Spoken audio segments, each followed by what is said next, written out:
Assalamualaikum warahmatullahi wabarakatuh. Selamat pagi teman-teman semuanya. Bertemu lagi dengan saya Fani Rahmawati Putri pada mata pelajaran korespondensi. Di minggu lalu kita sudah membahas tentang kop surat atau kepala surat. Nah, pada kesempatan kali ini kita akan bahas tentang tanggal, nomor, lampiran, dan perihal surat. Ternyata bagian-bagian surat itu ada banyak loh. Kita akan bahas semua, tapi secara bertahap ya. Yang saat ini kita akan bahas, yang pertama yaitu kop surat. Oh ya, kop surat sudah kita bahas di minggu lalu ya. Kamu bisa buka lagi videonya atau materinya di YouTube saya. Yang kedua yaitu tanggal surat. Yang ketiga, nomor surat. Yang keempat, lampiran. Dan terakhir adalah perihal. Bagaimana penjelasannya? Yuk kita lihat.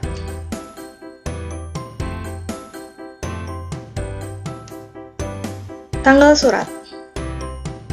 Nah, ini adalah contoh dari tanggal surat. Setiap surat harus atau wajib menggunakan tanggal surat. Nah, tanggal surat ada dua tipe. Yang pertama, yang ini. Menggunakan nama tempat atau nama kota. Baru disertai dengan tanggal, bulan, dan tahun.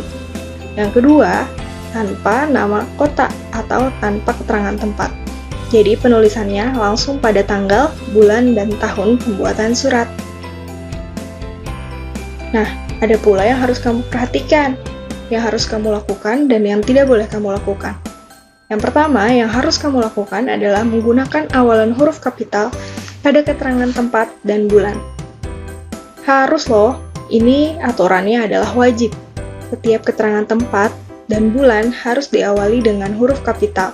Contohnya, Tangerang, T harus menggunakan huruf kapital, dan Desember, D harus menggunakan huruf kapital. Yang kedua yang harus kamu lakukan adalah menggunakan tanda koma setelah keterangan tempat.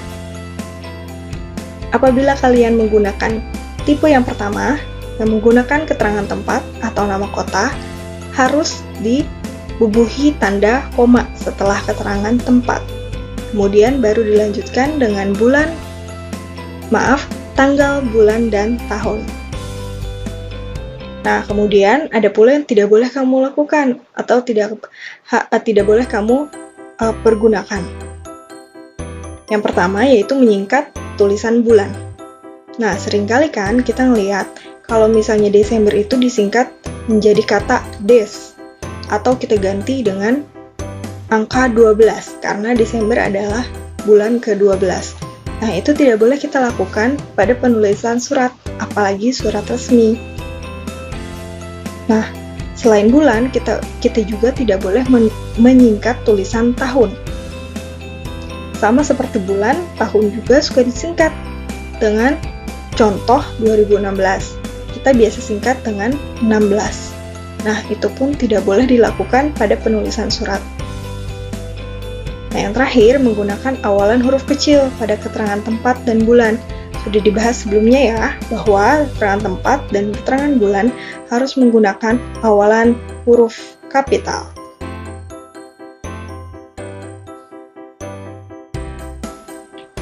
Nah, selanjutnya yaitu nomor surat. Ini adalah contoh nomor surat. 63 garis miring KP garis miring 12 Romawi garis miring 2016. Nomor surat berfungsi untuk memudahkan pengaturan dan penyimpanan serta mengetahui jumlah surat yang dikeluarkan sebuah lembaga. Nomor surat dapat diletakkan di sebelah kiri atas kertas untuk surat perihal, serta bisa juga di bawah judul untuk surat berjudul. Nah, contoh yang di atas adalah surat perihal, bukan surat berjudul. Kita lihat keterangannya, bahwa 63 adalah nomor surat keluar. Itu tandanya surat yang kita tulis adalah surat ke-63 yang lembaga kita keluarkan. Kemudian KP adalah inisial dari perusahaan. Seperti contoh sebelumnya, bahwa KP diambil dari nama perusahaan Kencana Putih. Kemudian kita singkat dengan huruf KP. Atau bisa juga KP diganti dengan inisial perihal. Seperti contoh perihal di atas yaitu perkenalan perusahaan. Nah, kita bisa gunakan inisial dari perkenalan perusahaan yaitu PP. Jadi, pada nomor, kalian setelah menulis 63 harus menggunakan garis miring. Setelah itu dilanjutkan dengan inisial nama perusahaan atau inisial perihal. Kemudian, 12 Romawi adalah bulan dibuatnya surat dengan menggunakan angka Romawi. Nah, yang kita tahu tadi bahwa dalam contoh surat menggunakan tanggal 12 Desember 2016. Nah, Desember karena bulan ke-12 kita ubah 12 tersebut ke dalam angka Romawi. Angka Romawi khusus digunakan pada nomor surat ya. Kemudian garis miring 2016. 2016 adalah tahun dibuatnya surat. Setiap bagian-bagian dari nomor harus dipisahkan dengan garis miring. Jangan sampai lupa. Nah, selanjutnya ini adalah contoh dari penggunaan nomor yang menggunakan inisial perihal seperti ini. Kemudian yang ketiga adalah lampiran surat. Lampiran merupakan penjelas yang memberi informasi bahwa ada berkas atau dokumen lain yang disertakan dalam surat tersebut. Jika tidak ada lampiran, bisa ditulis dengan tanda penghubung atau tanda strip.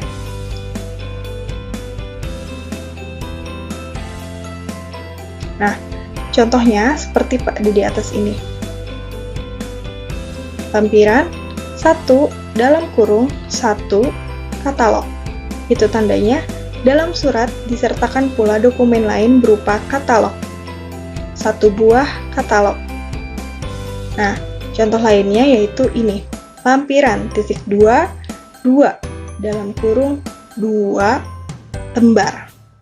Artinya, dalam surat ini terdapat 2 lembar dokumen lain yang dikirim bersama dengan surat. Nah, penulisan lampiran harus menggunakan angka, kemudian dalam kurung, angka itu ditulis dalam bentuk latin atau tulisan. Kemudian, berikan keterangan apa yang menyertakan atau dokumen apa yang disertakan dalam surat.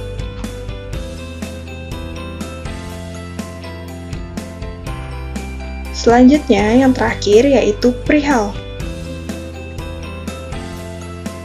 Perihal surat disebut pula hal atau pokok surat, yang berarti perkara, soal, urusan, peristiwa, dan tentang yang dikemukakan pada hal surat atau pada intinya hal surat atau perihal surat itu artinya adalah isi pokok surat. Nah, penulisan isi pokok surat harus singkat, jelas, dan padat. Dan ini sudah mewakili isi dari keseluruhan surat. Contoh lain, permohonan izin meminjam alat, permohonan izin menggunakan aula, peringatan HUT RI ke-75, atau surat undangan. Kita bisa menggunakan perihal, atau kita pun bisa menggunakan istilah hal. Nah, ada pun catatan di sini. Huruf awal kata hal atau perihal ditulis dengan huruf kapital, seperti pada contoh. Perihal huruf P harus menggunakan huruf kapital. Hal huruf H harus menggunakan huruf kapital. Yang kedua, setiap awal kata pada perihal ditulis dengan huruf kapital, seperti pada contoh. Permohonan izin meminjam alat. Permohonan P harus menggunakan huruf kapital. Begitu pula dengan I pada izin, meminjam, M pada meminjam, dan A pada alat, awalannya harus menggunakan huruf kapital. Nah, itu dia teman-teman beberapa bagian surat yang kita bahas pada kesempatan kali ini. Ada nomor, ada lampiran, perihal, dan juga tanggal. Apabila ada hal yang harus kamu tanyakan atau kalian tidak mengerti, bisa kita diskusikan pada akun Telegram kita, atau kalian bisa komen di bawah ini. Mudah-mudahan materi hari ini bisa bermanfaat untuk kalian ya. Terima kasih atas perhatiannya. Kurang lebihnya mohon maaf. Wassalamualaikum warahmatullahi wabarakatuh.